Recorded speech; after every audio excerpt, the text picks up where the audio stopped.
The following is a special presentation of Tony Kurre Radio. Welcome back to K4Wins, a sports equinox that did not disappoint, no doubt. Dodgers in 18, the Chiefs never left, folks. We've been talking about the Chiefs lead the window close? No.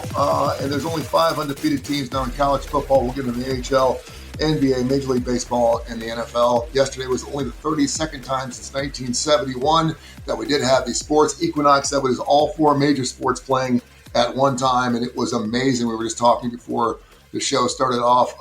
Case, you made it to number 17 last night and missed the end of the ball game last night in just an absolute historical game there in Major League Baseball. Yeah, I mean, there's just so many sports going on right now. I feel like I've barely slept the previous nights, and I was like, okay, tonight's finally a night where I could get some sleep. And then, of course, the baseball game cut into it, and I was just so hooked. That was incredible. I can't remember being that into a non-Braves who I root for baseball game in years. And yeah, I kept giving them one more inning. I finally retired after the 17th. Maybe I was the good luck charm because the Dodgers get it done. But what just theater with, I think we were talking about Will Klein too, a guy who started the year at AAA with the Tacoma Rainiers, had like a 7 ERA, DFA'd by I think 3 teams this year, and then he comes in and throws 70 pitches and looks like hitting 99 over and over. It was and that's just one thing. I mean, there were so many incredible things about that game. It was fun to watch. And amazingly, guys, let me say this. If that game had not ended in the bottom of the 18th, the guy coming in for the Dodgers, because Klein was done after like 6 innings, Yamamoto, who pitched a complete game in game 2, was the pitcher in the bullpen. He had gone to the manager and said, I'm ready to go. I can pitch. You never see anything like that. So the starter and complete game winner of game 2 was going to pitch the 19th inning if it went to that.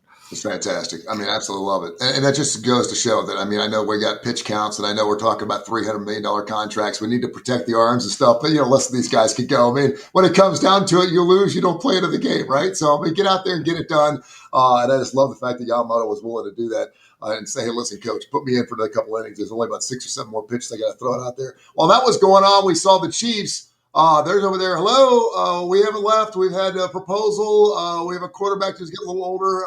We're still a really good football team. They looked great last night against the Washington Commanders, Kai. And, of course, I know we had something posted on that game last night. Yeah, we did. Unfortunately, we also had KC -7 in the first half, just the way Washington's been sucking early in the games. And KC's jumping out on people, giving it up. Complete opposite last night. Kansas City played the second half the way they did in the first half. Of course, Mahomes with a couple of picks, one bouncy and all that. But it ended up working out. Had Kansas City -10 for the game. Had the Dodgers over their team total 4.5. They get there. Had the Dodgers and Toronto over 8 or 8.5, whichever one you got. We said we liked it up to 8.5. We got that, and we got over the team total for the Dodgers yesterday. So not a bad day. And how about, and I know we're talking about the Dodgers, but you have to talk about this. Shohei, 4 for 4, 2 doubles, 2 home runs, and then becomes the first player ever walked with the bases empty 9th inning or later. And then they do it 3 more freaking times, and then they pitch to him. I mean, come on. Kind of pitch to him. They pitched to him, and they threw 4 balls that a midget couldn't have hit. So, I mean, it's just ridiculous. And then he's going to come back and pitch tonight. Yeah, on base 9 times. They asked it through an interpreter, do you realize you have to pitch later today? And he says, yes. The interpreter said, the Japanese guy, yes, and I'm going to go try to get to sleep right away so I can be ready. Hey, in our useless Tony Kurre fact of the day, nobody in baseball wants to see Brad Paisley ever sing the national anthem again in the World Series. He has sung it now 3 times. 2 of the times were 18-inning games. Every time he is every time he's singing the national anthem, it's gone extra innings. Every time. There you go. Getting your money's worth. The last time I saw a player get walked, albeit a pitcher, as many times that it had to be like Barry Bonds, the Mark McGwire days back in the late 90s, where they just were walking them almost every single time they came to bat. I think Barry, I don't know how many walks he had that one particular year, but that was, I mean, still didn't set the record that Ohtani did last night, which was just fantastic. And something that you and I talked about yesterday, Kip, there are some great job openings, man. LSU's open. Florida's open. Penn State's open. FSU will be open.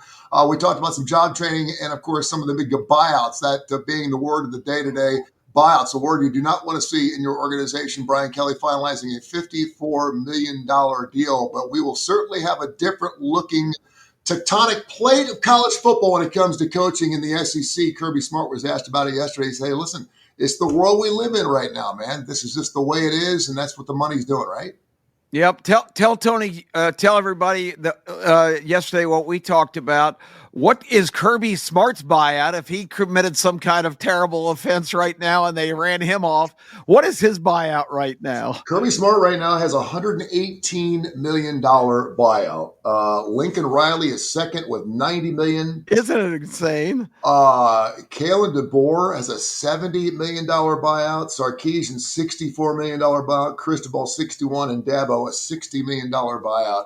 Unbelievable. Yeah, three of the top. Game one, Alabama fans were talking about that buyout. I know. Yeah. Absolutely. Yep. After the first game, they were saying it doesn't matter how much it is, and hire another guy for 25 or 30 million that can actually win. So, what's 90 million? Who cares? It's crazy. It really is. I'll throw out another useless Tony Curry fact that I thought this amazing. There's only one school, an FBS school in college football, that has not gotten more than 350 offensive yards in a game this year. Do you know it is? Only one in FBS. Only one team has not done it. And they did it this past weekend. They only got 332 yards. They have yet to get there yet.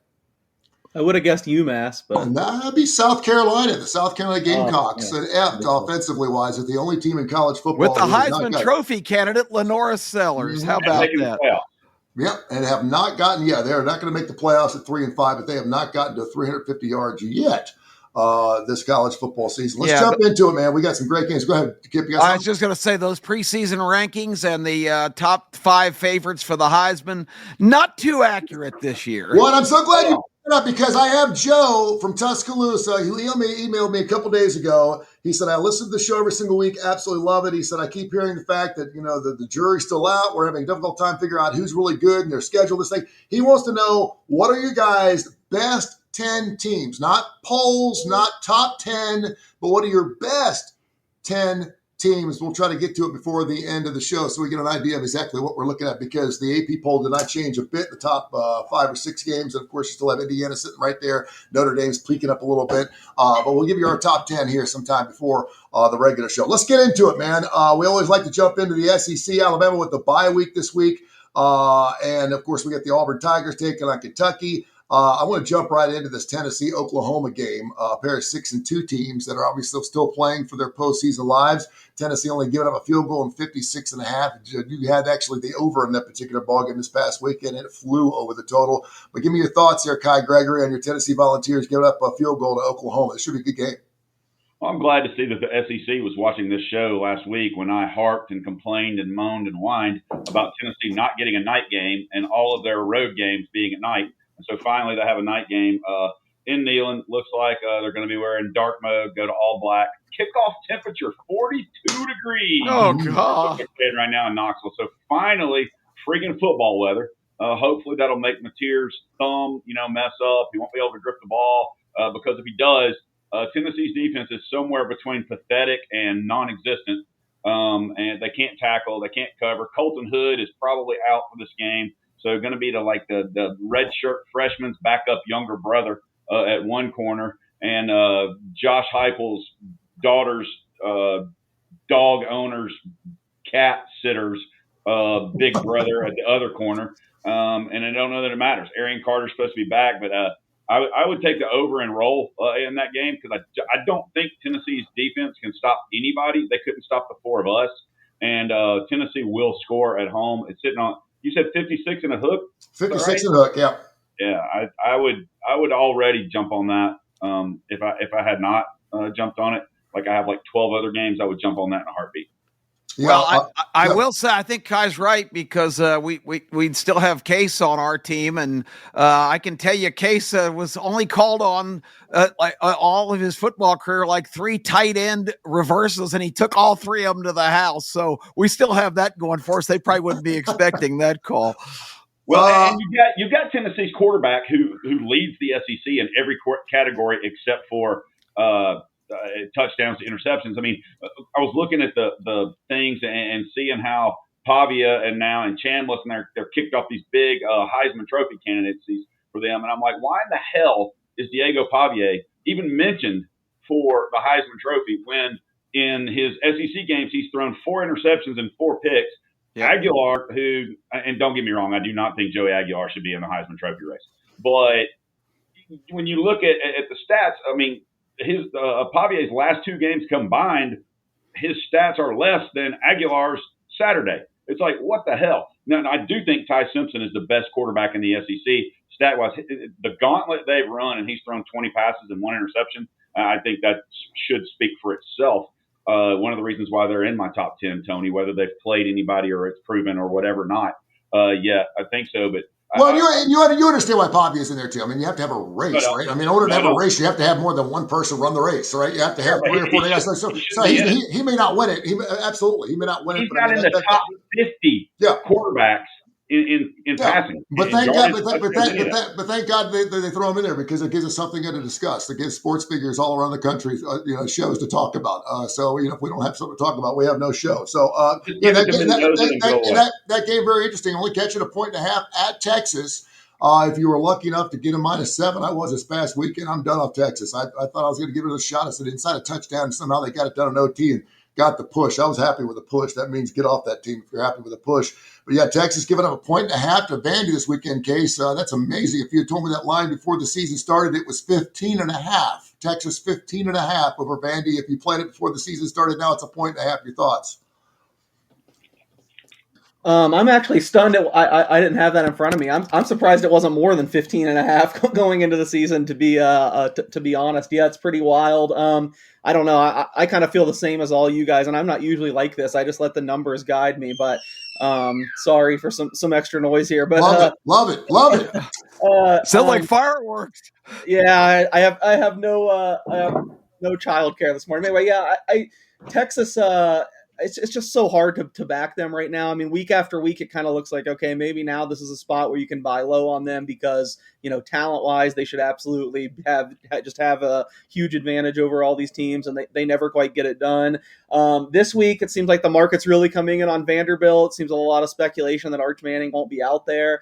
I guess Arch did look good in the comeback, but are we really sure there's going to be that big of a drop-off to Matthew Caldwell with as bad as Arch has looked this year? So it's like the same story every week for me. I look at 1.5 and just say, God, Texas should win by more than 1.5, but I haven't gotten there. I haven't pulled the trigger. Luckily, I haven't pulled the trigger on Texas the last several weeks. I guess I probably, in hindsight, wish I would have last week. It would have been a win, but it definitely wasn't the right side. So this is another one I'm probably just going to stay away from, but I have a tough time making a case for Vanderbilt, even though, and I agree from a level of play, like Pavia should not be the Heisman winner. But, as someone whose main interest in this is handicapping it, there's always been like 2 avenues. It's been the ridiculous statistical production, and it's just been a narrative award. It's like who has the best story. And I think narrative wise, I mean, Diego Pavia, despite his numbers, that's why he's in it. I mean, he's probably he's on television every time you tune the TV and he's on. And man, what a great face for his program. I mean, he looks like a football player. He reminds me a lot of Tim Tebow. He's got a bulky kind of big guy. And he's got the giant head. He does. I mean, he's a winner, man. The guy gets it done, and he's doing it at Vanderbilt. So not only that, but he's also a smart kid. He looks like that. He plays like that, and he's smart. Good night. Play ball with that kid in the front seat if you're an Alabama fan. My favorite Diego Pavia story that seems to no one, when he first really jumped on my radar that no one talks about anymore is when New Mexico State beat New Mexico, and there was video of him after the game when he pissed on the 50-yard line. He's from the mean streets of El Paso. There's no telling what he'll ever do. Another interesting game too, and they're looking for a coach down there in Florida, and it's probably the best job out there right now. But they're only catching 7 against the Georgia Bulldogs, another team that I don't want to say people are sleeping on them. I meant to look and see what Georgia is actually doing in the second half of their ball games because they're a totally different team in the second half than they are in the first half of their football teams. But they're sitting there. I say Kirby Smart's got his team right where he wants them. They're going to direct the narrative. If they win out, obviously they're going to have a shot at a national title, and they're only giving up 7 on the road down there in the swamp. Kip, what's your thoughts on that? Well, it's not in the swamp; it's in Jacksonville. I'm sorry, Jacksonville. Yeah, and that makes a big difference. It does. If Georgia had to go to the swamp every year, that would even be more daunting. It's bad enough they play on the neutral field that for 40 years was named the Gator Bowl. What a total crock of you-know-what, since this is a family show. But, I think thank you. I think the line is about right here. This is such an emotional game, and we have seen the little bit of a bump that all these teams that replace their head coach have gotten. Tony, your squad downtown is the primary example of that because they had no pulse whatsoever, and then they knock off a top 25 team last week. So we've seen it all year. Penn State played a lot better game without James Franklin at Iowa, almost won that game, only lost by a point. Of course, UCLA had the couple of amazing games before they came back to earth last week. So that initial bump with the different administration, and I know Billy Gonzalez has been hanging around the Florida program for a couple of years, and I don't even know what his expertise is, but who knows? They might be a complete dumpster fire, or they might be totally inspired. I think the line's about right because that game is always contentious. And if you ask any Georgia fan, no matter who Georgia plays during the season, there's more angst the week of the Florida game than any other time. So, but Kirby's tried to defeat that in his tenure there. He says he thinks about playing Florida 364 days a year. So hopefully his team's in that same mindset.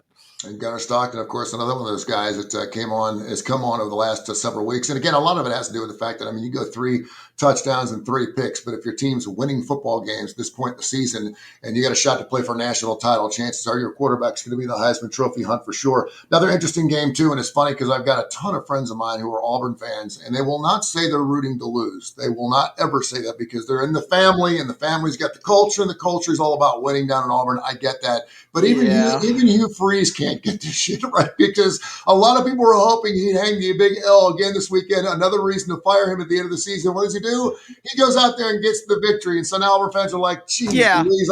We didn't want you to win, and now he gets the victory. And now, of course, he's got the Kentucky Wildcats, another team that if they come in and beat you at home, he's back. His head's back on the chopping block. Oh, for sure. Their heads are rolling at 10.5, but it should be an interesting ball game for the Auburn Tigers. It's a perfect setup game case, too, where you would think the Auburn Tigers are maybe one of the best 3 or 4 lost teams in the country, I guess. What do they do against the Kentucky Wildcats? I bet Auburn -10. I'm going to be pretty displeased if the game comes out and Jackson Arnold's at quarterback again. I know they haven't committed to one guy, but I think I've seen enough of the Jackson Arnold experience. I'd be happier if Ashton Daniels was back there. I just don't think very highly of Kentucky, and I think one of their bigger problems is they don't have much depth compared to the other teams in the conference. And now we're getting to the mid to the end point. There's some guys beaten up, and you've just got like replacement level guys out there. So clearly Auburn hasn't quit to come back in that game last week. Although Arkansas had almost 10 yards per play on them. If you run that game again, I had Arkansas +1.5. I would bet that even bigger if I had it again. So I don't really upgrade Auburn off of last week's performance, just off of the potential quarterback switch, which I think is needed. And I just think man for man that this team's a lot stronger than Kentucky. So I still see there's some 10s in Vegas. We even have 111, some 10.5s. 10's pretty key, so I wouldn't go higher than 10. But if you could still get it Auburn -10, I don't mind laying it in this one. Let's rip around the league, man. Let's find out what you guys are all seeing here on a Tuesday before Week 11 coming up here. We got Cincinnati, Utah, sneaky good game. You got Oklahoma, Tennessee. You've got South Carolina, Ole Miss. You got Duke, Clemson. Clemson giving it 3.5. It's unbelievable. You got Ohio State, Penn State, Ohio State. Obviously, is the number one team in the land or close to it. And, of course, Penn State's fallen off the face of the earth. It's a 20.5-point line. My UAB Blazers catching 12.5 against the UConn Navy. North Texas, a 7-0 against a 7-1, a 6.5-point line. You also got Arkansas, Mississippi State, among other great games. We'll start with Kip Keefer. Kip, what are some games that really pop out to you this weekend?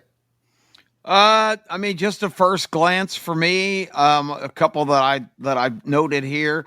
I think in the SEC, there's some compelling games. I'm just not a Vandy believer.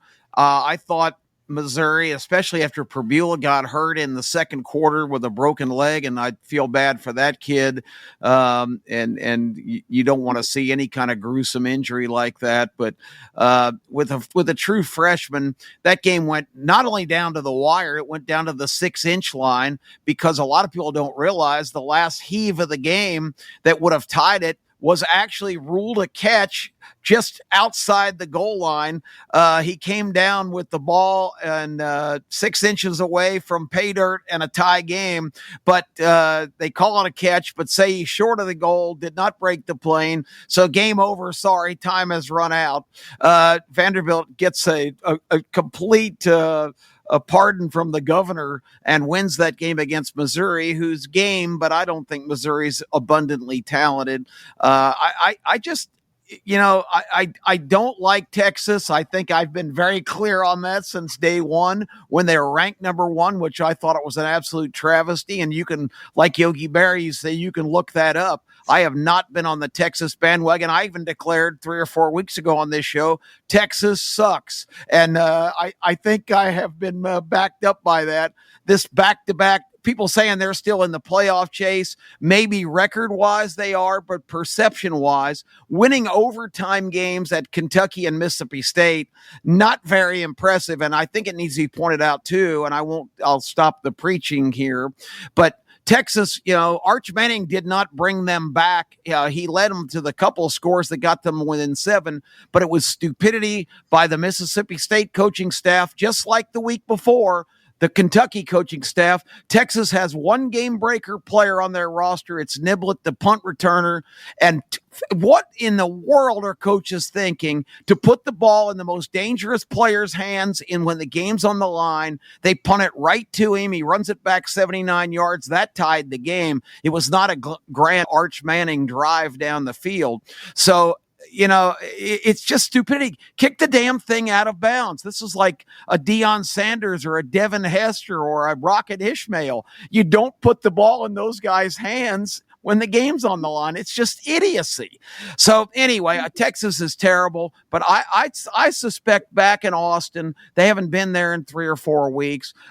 I think the Vanderbilt myth being in the top 10, I think Texas will summon up enough of their blue blood talent to find a way to win this game. I don't see Vanderbilt coming out of Austin with a win. It just doesn't make sense. A couple weeks ago, I held my nose and picked Texas over Oklahoma, who I suspected was overrated and over-regarded, and they bona fide that, certified that, I should say, with their inability to score against the Ole Miss defense that Georgia shredded the week before. So that game kind of sticks out at me. I think Texas will find a way to win because I just don't think Vanderbilt's legitimate.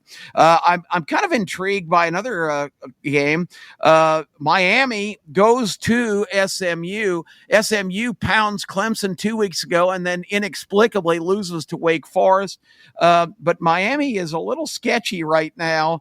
The Stanford game was a little bit of an issue. It was never in doubt. Stanford is absolutely god-awful. Too bad Florida State. But on the other hand, Miami going in there as a 12.5-point favorite. I think SMU's still a decent team. They were a playoff team last year. They didn't deserve to be, but they were. I kind of like them at home to keep that game close. I also talked about Stanford being so bad. I think Pittsburgh quietly is a force. I think this is a team that scores a ton of points. I see them going out there and just beating Stanford up and down and upside down.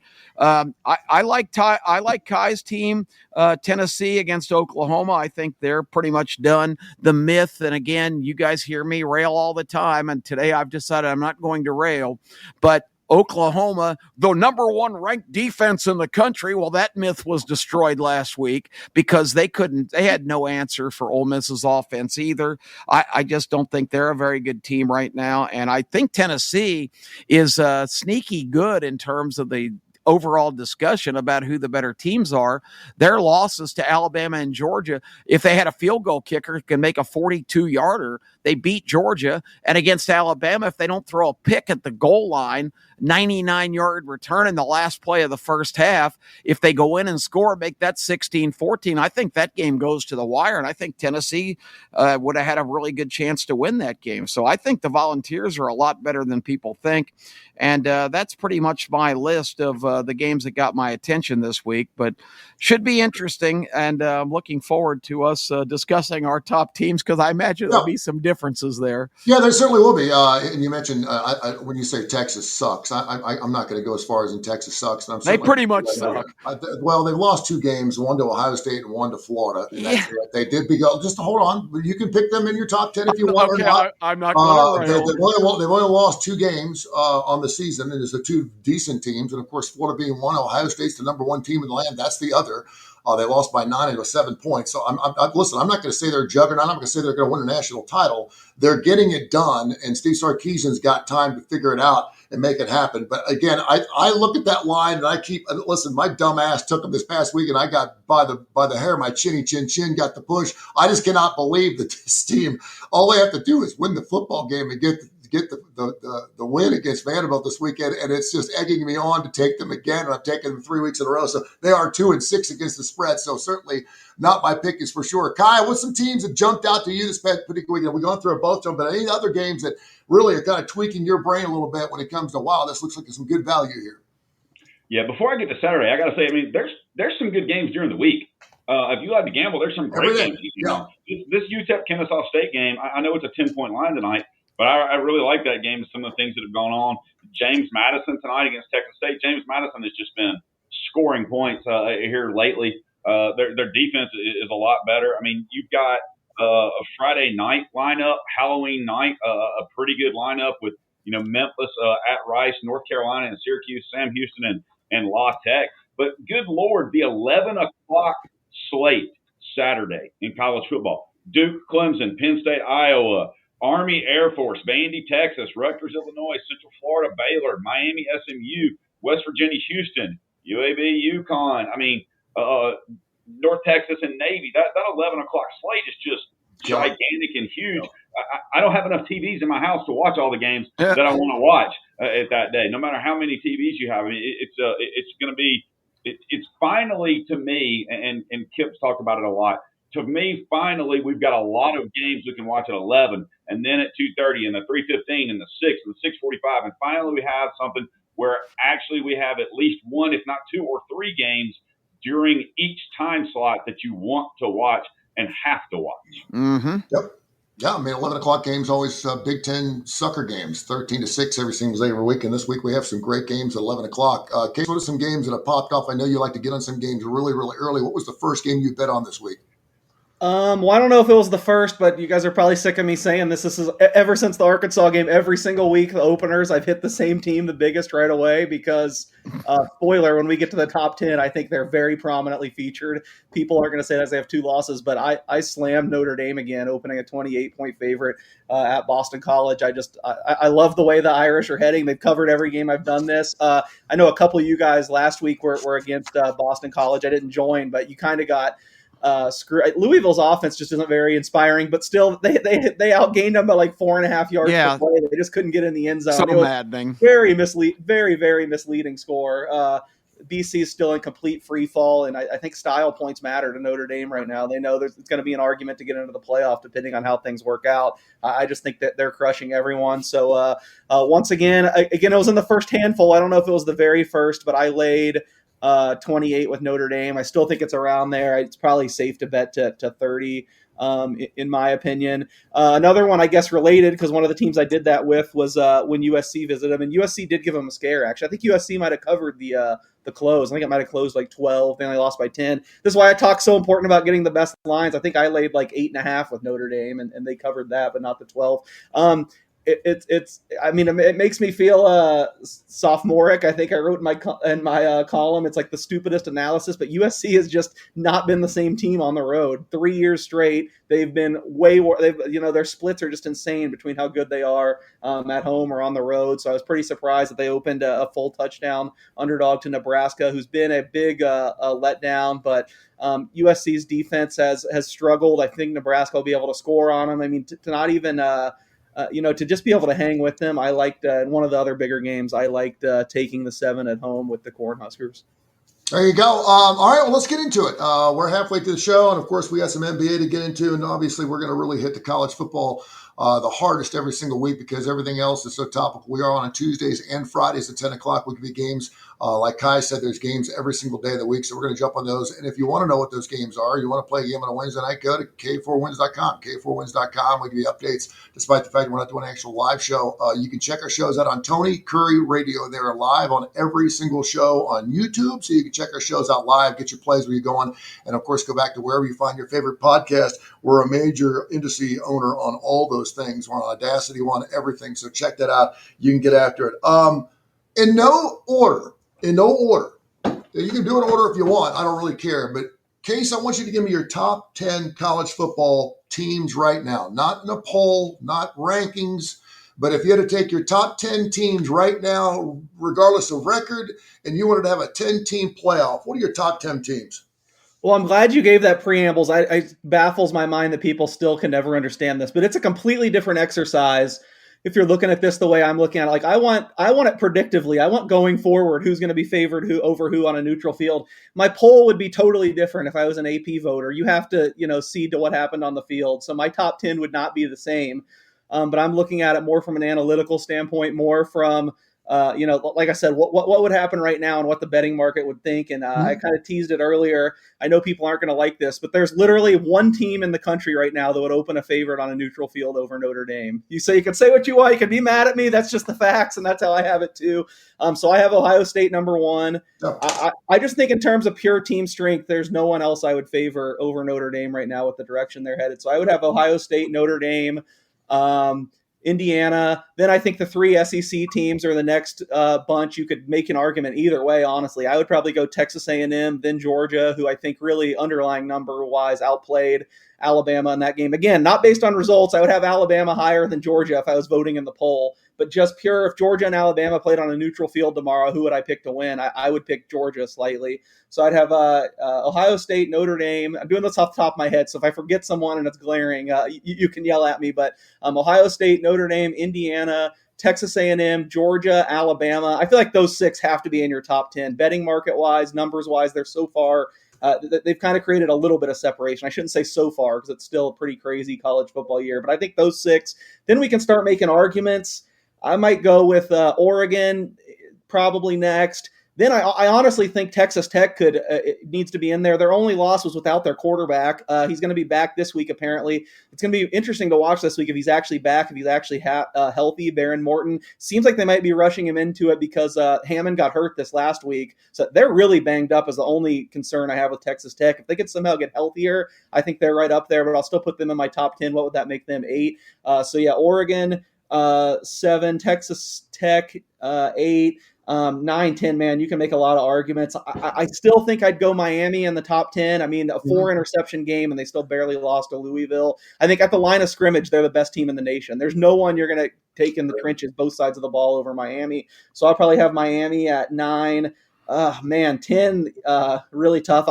I guess I'm a little skeptical of Ole Miss. I know I kind of they've won these games, and I was so high on them coming into the season. Now I'm not. I mean, they had some things go their way. They hit some explosives, but it's not like, the score is kind of misleading. It's not like they really went up and down the field on Oklahoma. They averaged less than 5 yards per play. Sometimes when you're hitting that many explosives, like sometimes it's going to come back to bite you. But I don't have another great option at number 10, and I do like. I love Trinidad Chambliss. That's my guy. So there's probably a better option at 10, but off the top of my head, I'll go Ole Miss.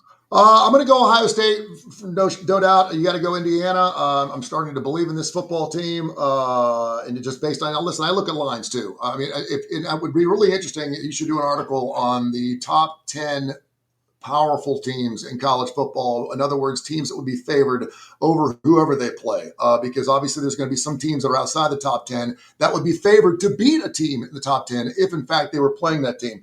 I'm going to go A&M. I'm going to go Alabama. Certainly, I think they're in the mix. Listen, you can talk about a horseshoe up their ass or whatever, but they're getting it done. Somehow they're winning football games. They beat Tennessee. They're getting it done on the road. Georgia. Listen, anytime you beat a team like Georgia on the road, I think is good, but I would take Georgia in that top 10. I think Notre Dame is the sleeper here. They've lost only 2 games this season. And one of those teams is Miami, who I definitely have in there. I think from an offensive and defensive line, it all starts with the line. I think they're the best. They did lose that Louisville game. You talked that 4-turnover game, but they did beat Notre Dame early in the season. It was an early season game. Who knows? I totally agree with you on Ole Miss. I'm having a hard time. I have not bet on them all season long, but somehow they're getting it done. I threw something out to Kip the other day, and I was going back through some of my old 92 stuff, with Jay Barker, autograph football and stuff. They beat La Tech 13-0. They beat Southern Miss 17-10. That year they beat Miami and just wiped the board with them. And so, yeah, you're going to have a couple of those games where you're like, what the hell? Is this really a national title team? You're going to have some of those games where you're going to have to get lucky. You're going to have that horseshoe. And I think Alabama's getting there right now. I mentioned Miami, Ole Miss. Oregon is another one of those teams that I was kind of high on until they finally played somebody. They did get beat by Indiana by 10 points. They did beat Washington, which I would give a little credit to. And then I'm going to go with Texas just because they've only lost 2 teams. They've only lost to Florida. They lost to Ohio State. We're going to see what happens. If they were going to lose, I would have thought it would have been this past week. Somehow they get a victory. And again, I think Steve Sarkisian is a good coach. I don't think he's a great coach. They've got too many good players. They remind me so much of the Dallas Cowboys. They've got too many great players in too many great positions not to be playing better football. I don't know if that's coaching. I don't know if they're missing things. I don't know if Arch Manning is a total bust. I don't know what it is. But player by player, they win the box almost every single team they play. And until they start losing games, until they play and lose enough games where they're going to be out, as long as they haven't lost game number 3, I still think they're one of the top 10 teams in college football. Kai, what do you got? First off, I have to say, and I don't know how many people get to watch us live, but one of the best things about this show is watching Kip's reactions to things that Tony says. Just for the record. I am absolutely stunned that anybody would have Texas in the top 30. But that's just me. I do not have them in my top 10. I'm going to go in reverse. But, hey, there are 2 teams, and I know Case hates these things. There are 2 teams in college football that have a top 10 offense and a top 10 defense. Who are they? All I know is we need a watch along during the Texas at Georgia game. How bad is Kip going to feel if Texas beats?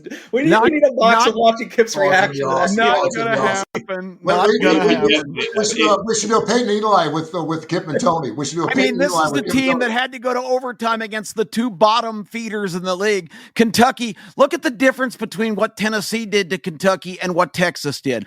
Tennessee put up 56 points in the game Saturday. Texas in regulation had 13. I'm not saying I would take Texas. I just want to watch your reactions during the game. That's all. And got a freshman to throw for over 300 yards against them who had never started. But anyway, the only 2 teams in college football with a top 10 offense and defense, Indiana and Texas Tech. So I'm going to go in reverse. I got a tie in 10th with Miami and Notre Dame. Even though one of them beat the other, I can't do that. 9th, I have Georgia. 8th, I have Oregon. You can say what you want, but I don't know why, but these next 2 teams just grab me by the heart. Number 7, for now, BYU. Number 6, and look at their schedules and everything. Number 6, Georgia Tech. I'm a Haynes King believer. Number 5, Texas Tech. Number 4, Alabama. Number 3, Texas A&M. Number 2, Ohio State. Number 1, $11.3 million a year. Indiana. Good grief. There you go. All right, Charlie Brown, give me your top 10. You guys are insane. Indiana has not beaten anybody. Oregon is very unimpressive. Look at their game this past Saturday night. They won 21-7. Oregon is not Oregon of the last couple of years. That's their only win of any note. They've played everything, every other team in the Big Ten. Half the teams in the Big Ten, I would say, are in the cupcake category. Their conference wins, but are you really that impressed that they're rolling up and running up scores against just horrible teams? And this week they've got the formidable challenge of battling Maryland. I mean, this league is an absolute joke. They've got 3 or 4 decent teams, about 2 middling teams, and they've got 10 really sucky bad teams in the Big Ten. I don't understand all of this love for Indiana. If they were in the SEC, they would be a 3-loss team what's right your now. top 10? What's your top That's 10? Obviously, you do not have Indiana in your top 10. No, I do. I have them in my top 10. Okay, and so they are one of the top 10 teams in college football, despite the fact they haven't played shit. Yeah, the Big Ten have a winning. Okay. The Big Ten has a winning record against the SEC the last 2 years, I believe. Yeah. But that's not this year. I think Iowa and Illinois are. Iowa and Illinois are not bottom feeders. I actually think Iowa's been very impressive. No, I put them in the middling category. But you want me to rattle off the bottom feeders? Rutgers, Maryland, Northwestern, Purdue, UCLA. They haven't beat any of those teams. They play Maryland this week. They beat Iowa, Illinois, and. I mean, I expect you to bet your pension when Ohio State's a 3-point favorite over Indiana in a few weeks, and whoever they play in the playoffs. I'm telling you, that'll have to be in the championship game because, of course, Ohio State doesn't play Indiana or Oregon this year. All right, here's my top 10. I'm starting in the SEC because the SEC is so vastly superior, and I know I'm a homer, but it's just common sense this year. So I've got Texas A&M right now that you have to go with them. I'm not doing it in order too. I'm following instructions. I'm just giving you my top 10. Good. I'm not going to. There's too much left in the season. All right, so Texas A&M, I've got Alabama. I have Georgia, definitely. Ole Miss, absolutely, positively. This is the most potent offensive team in the country. This team can score on anybody. Their defense sucks, but Oklahoma looked like a formidable challenge, and the Ole Miss front held up and pretty much stuffed Oklahoma's running game, made them one-dimensional. I think Ole Miss is definitely one of the 10 best teams in the country, and right now, if a playoff berth, if taken away from them, would be an absolute travesty. I've got Georgia Tech. I'm right with Kai on this. Haynes King. He definitely should be getting Heisman Trophy consideration.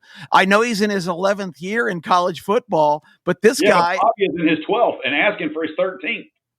Wow. How can we yell about Indiana's schedule and praise Georgia Tech? I mean, Georgia Tech's schedule's 10 times worse than Indiana's. Yeah, I agree. Well, I'm going to get to Indiana. I've got them in my top 10. That was the exercise here. Who would I put in my top 10? So I've got Georgia Tech. I've got Miami still in there. I've got Notre Dame because Notre Dame has been, like Case says, steamrolling everybody. That nobody started with a tougher 2 games, which I predicted they would lose both those games at Miami and Texas Tech. You do have Miami in real quick, and yes, I have Miami in.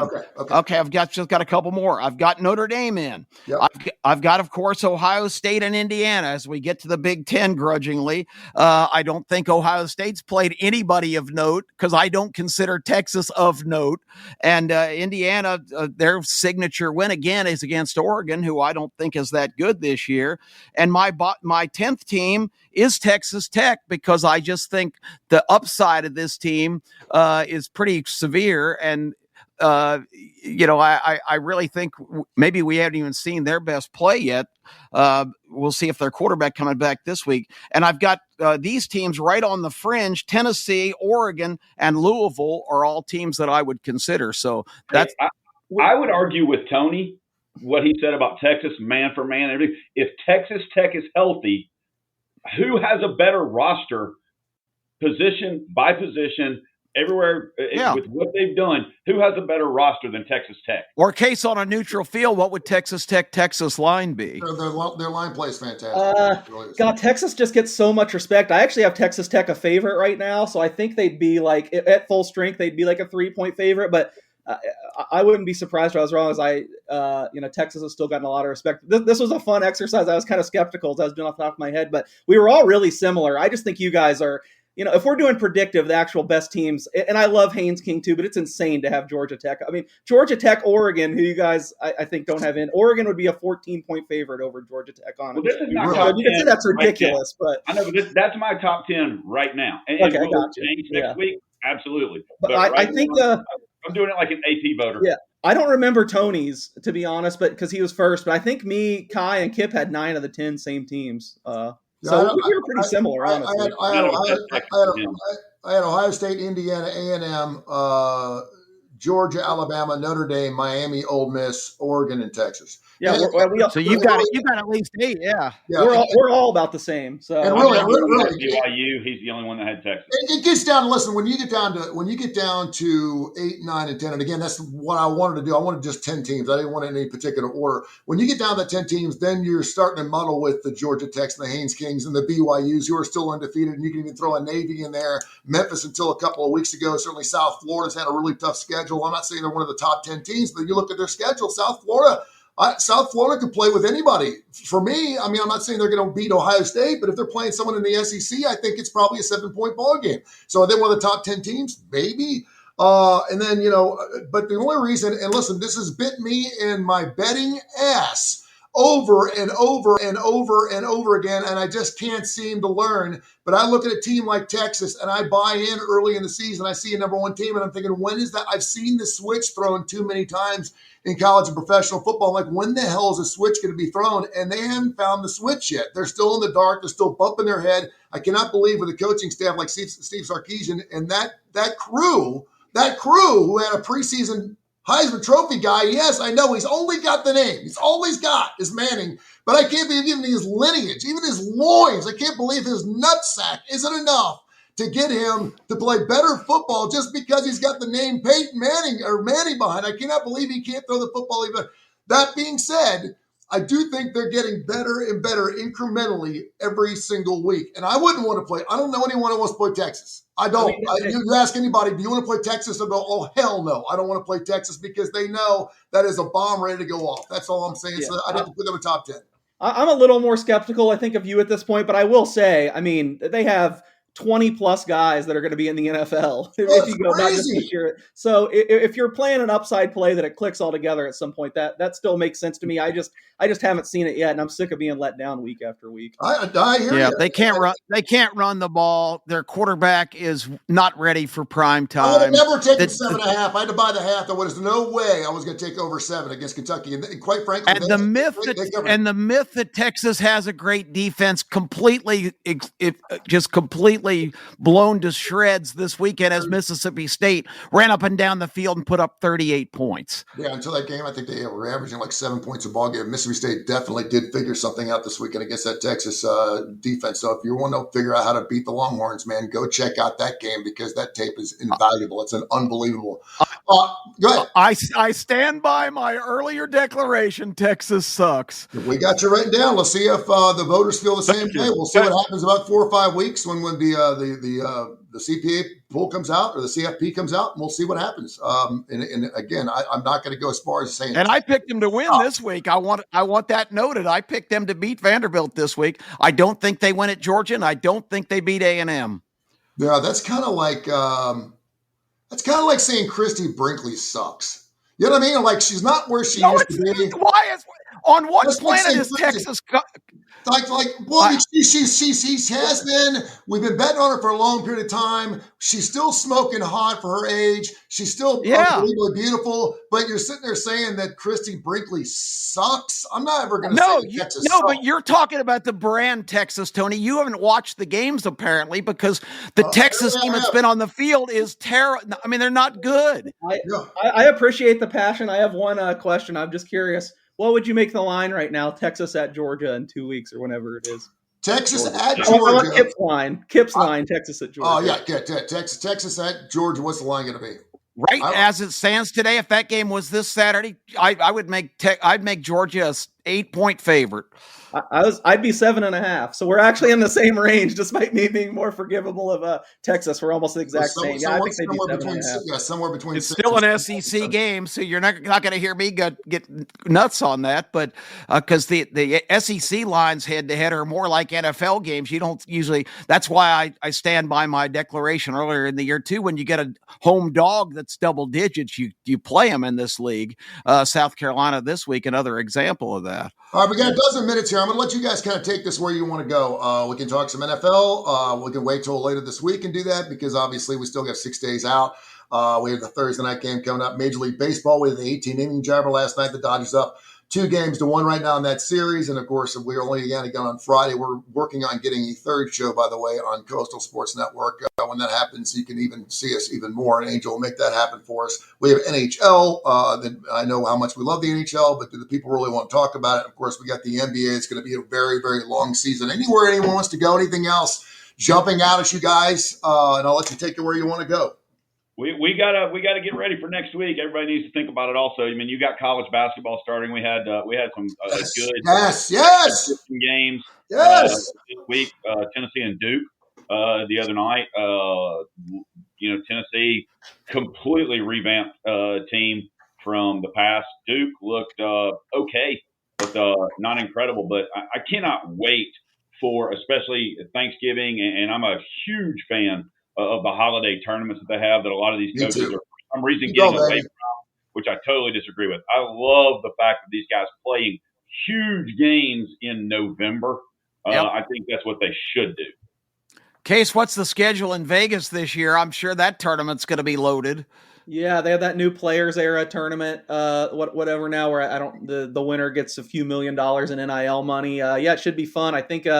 I don't think Alabama was in it last year. They're not in it this year, but Kansas, my alma mater's in it. UNLV, the two teams I probably follow the most, just having to out of professionally and personally, they're both in it. I can't remember who else is in it. College basketball is the one I really love it. And I think it's probably the easiest of the major sports to beat if you're paying attention. But it's the one sport where I don't have the manpower to do a lot of work before time getting ready for NBA and NHL. So I am betting it every day, but I'm kind of trying to get up to speed as it happens. I had a bunch of teams to win the title already at the end of last year. And kind of reading the tea leaves of who's going to go, who's going to stay, who's going to have a good transfer portal class. But as far as giving any other big thoughts, I'm probably not your guy right now, but I'll be learning as we go, and I am definitely looking forward to it. Although it seems exhausting right now with every other sport going. It's impossible. You guys are definitely PhDs compared to me. I've already declared don't talk to me about the NBA till after the Super Bowl. I don't know how everybody finds time for all of this action. It's unbelievable.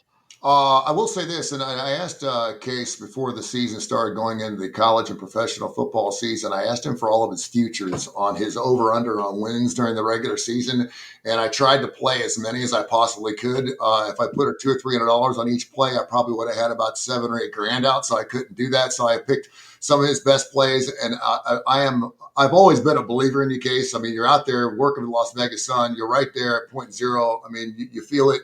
There's something to be said about your eyes and about your ears and about the smell of a particular team. And I think you're the best of the best. You obviously have the lineage coming from your old man. Your old man's been doing it for years. But right now you're hitting about 75% rate if things play out the way they are. So kudos to you, Savard. I don't want to jinx it. It's the first time that I've actually played that many futures. I'll usually play one or two futures. I'll play a NASCAR futures. I'll play something where I feel like I'm getting some value. I've never played that many out there, but kudos to you so far, and let's see what happens. But right now it's holding true for the most part. I'm looking at some of us going, man, that seems really, really low.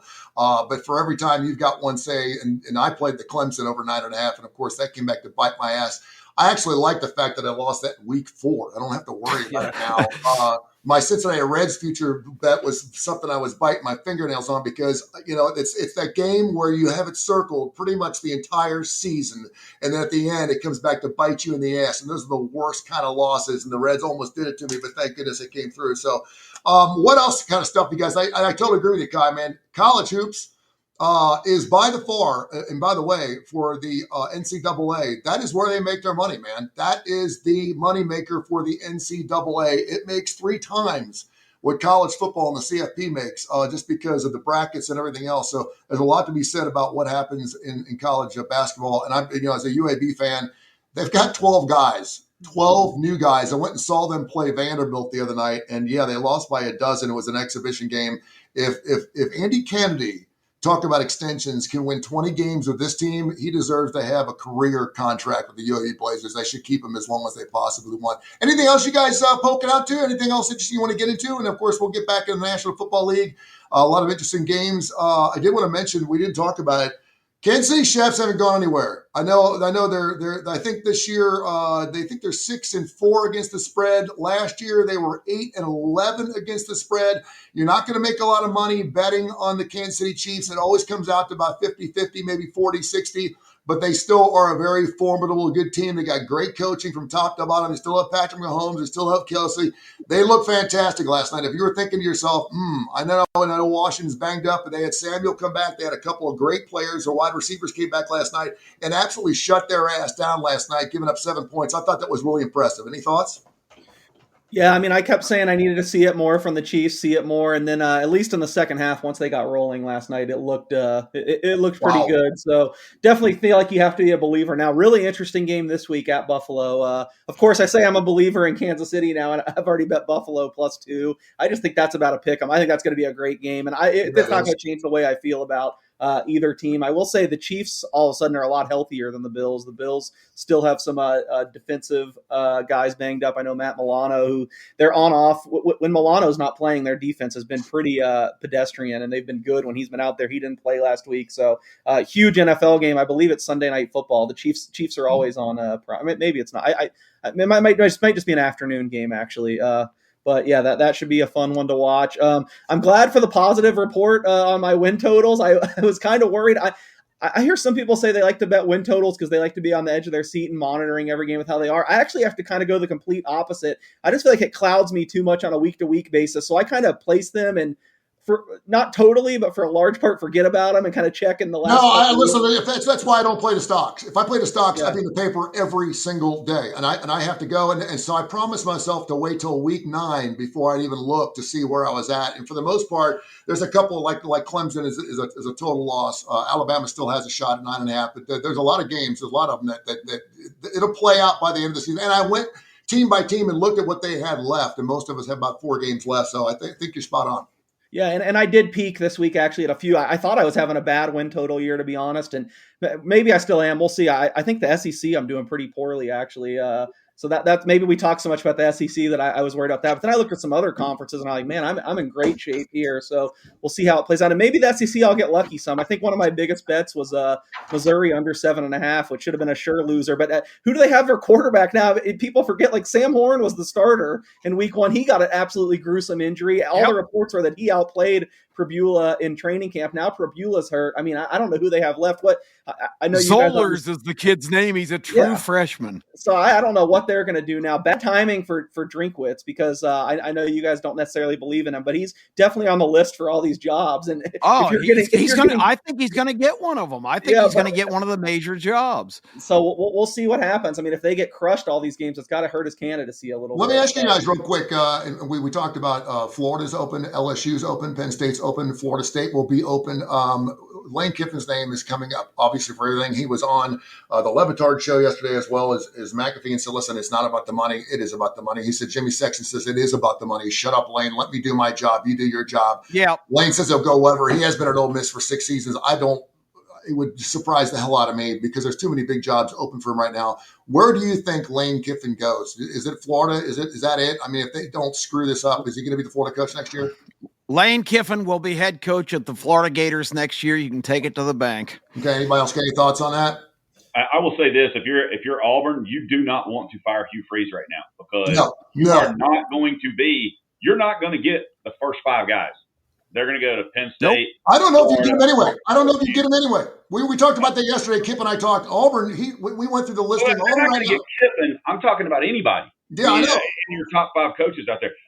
Personally, there's a lot more money. If I was Lane, I'd hold out and I'd want the LSU job. But I have talked to some people and they said Ole Miss is going to throw the farm at him.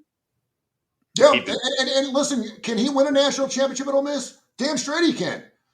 He can. I mean, we're talking about him right now. He's got a couple things he's missing now, defensively speaking. But like a defense, the question is, can you win a national title here? And the question is, and the answer is yes. You can win a championship at Ole Miss. It would take a lot. They don't have the best facilities. They do have the Grove, though, and the best. When's the last time they won one? They got the best, hottest women in all of college football in the Grove. Just walk to the Grove one day and just put your neck on a swivel and make sure the kids aren't around. Wear some sunglasses because your neck's going to hurt about a half an hour if you walk to the Grove. It is fantastic. It's fun. Well, that's probably a deficit. SEC championship, not a national championship. When's the last time they won an SEC championship? They haven't. Enough said. Yeah, but when was the last time they had the hottest coach in college football? Never. I'm talking about them winning a national championship. They haven't ever won an SEC championship. They're not going to win. He's not going to win one there. Yeah. Period. I think he's done an amazing job at Ole Miss, and I think conceivably, I mean, I'm not going to say it's impossible. I think it's improbable. I think the thing that really hurts them is all the reporting is that, and I believe it, just reputation-wise, they don't have the money of these other schools. So then if you do throw the bag at Lane Kiffin and get him to stay, that's going to take away from your ability to pay all these guys on the portal and get all this talent. So I get, from a security standpoint and all this, that he could stay there. It's a great fit. But, man, I'd be worried if I took $100 million or whatever, then how much money do we have left to go get players that can let me compete at that level? By the way, Lane Kiffin's buyout, $36,600,000 if he's fired today. And that is on the low end of some of these big buyouts. So pretty amazing stuff. It's going to be fantastic here. Hey, guys, we'll do it again coming up on Friday, 10 o'clock Central Time right here. And special thanks, of course, to SR 1029 The Game. Also, of course, Coastal Digital Sports Network and Tony Kurre Radio. You can hear the show live on the Tony Kurre Radio app, not to mention, of course, wherever you get your social media. We are all over that on Facebook, on Instagram, and more, and we'll get after it again on Friday, get some more NFL action. It's going to be a fantastic week. Just take it in, guys, because it's going to be over before you know. We only got 4 more weeks of college football left. I can't believe the season is flying by as fast as it is, and I thank you for all your hard work and your dedication to the show. Thank you, gentlemen. Sir. This has been a special presentation of Tony Kurre Radio.